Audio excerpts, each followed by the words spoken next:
Et la douche froide de Guy Carlier. Guy, vous êtes partagé entre le zéro et l'infini aujourd'hui. Oui, bonjour à tous. Bonjour Guillaume, Guy. bonjour Julie. Bonjour Guy. Bonjour Elena Morna. Bonjour Guy. Bonjour Axel de Tarlet. Qu'est-ce qui lui prend?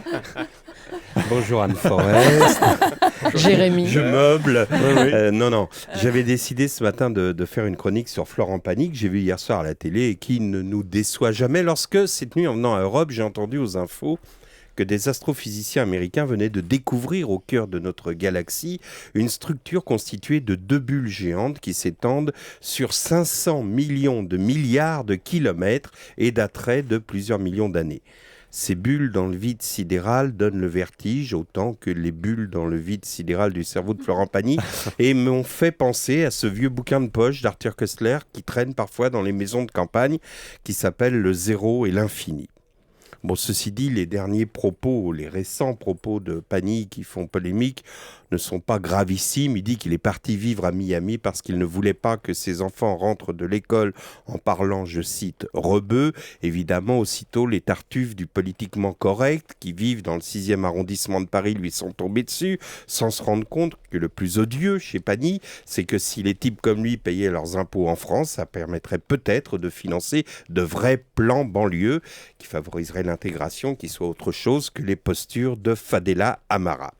Le zéro et l'infini, tout dans l'actualité vacille entre ces deux pôles.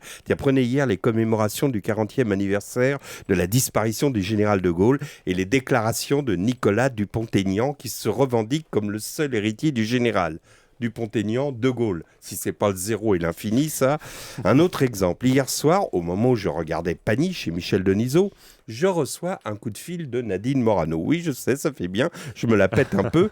Et hier soir, Nadine Morano m'a téléphoné. Il faut dire qu'elle possède mon numéro depuis que j'ai écrit un livre sur elle. Oh, je ne fais pas de pub car ce bouquin n'est plus en vente. Il ne l'a d'ailleurs jamais beaucoup pété en vente, ayant connu un succès à peu près identique à celui de Marco, intitulé, je vous le rappelle, à mon tour de passer sur le grill ou 100 façons de réussir votre barbecue. Sérieusement, j'avais écrit ce livre car il me semblait que Nadine Morano, sous son aspect un peu fruste, était la seule membre du gouvernement authentiquement populaire. Donc elle m'appelle hier soir et me dit « Je vous téléphone comme je viens de téléphoner à Nonce Paolini de TF1 pour vous parler d'une chose très importante. » Et là, je ne vous cache pas que le double effet de recevoir un coup de fil ministériel suivant le même coup de fil à Nonce Paolini me laissa croire à l'instant qu'elle allait m'annoncer un secret d'État, peut-être un scoop sur le remaniement ministériel. Que nenni, en fait, elle m'appelait pour me faire part de son indignation au sujet des championnats du monde d'escrime et du silence des médias sur les médailles que les escrimeurs français handicapés y avaient remportées.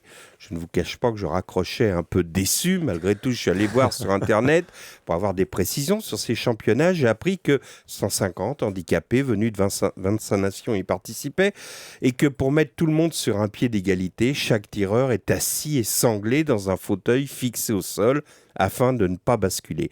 Alors, certains ont la chance d'avoir un fauteuil sur mesure qui, à l'image de bonnes chaussures, évite ampoules, échymoses et écorchures, mais les autres n'ont pas les moyens du sur-mesure pour faire corps avec leur fauteuil. Alors ils se rabattent sur un premier prix, un truc où il y a en mousse ou ayant tellement de jeu qu'il pousse l'athlète à glisser, comme l'explique Delphine Bernard, une athlète handicapée, qui dit « Mon fauteuil coûte 2 000 €, en faire un sur mesure coûterait le double, je n'en ai pas les moyens ». Aux mêmes infos, dans la voiture, on apprenait que l'équipe de France de foot, qui avait promis de renoncer à ses primes après le mondial clownesque, revenait sur cette promesse. L'équipe de France de foot, l'équipe de France des handicapés, le zéro et l'infini, je vous dis. La douche froide de Guy Carlier tous les matins sur Europe 1. Merci Guy.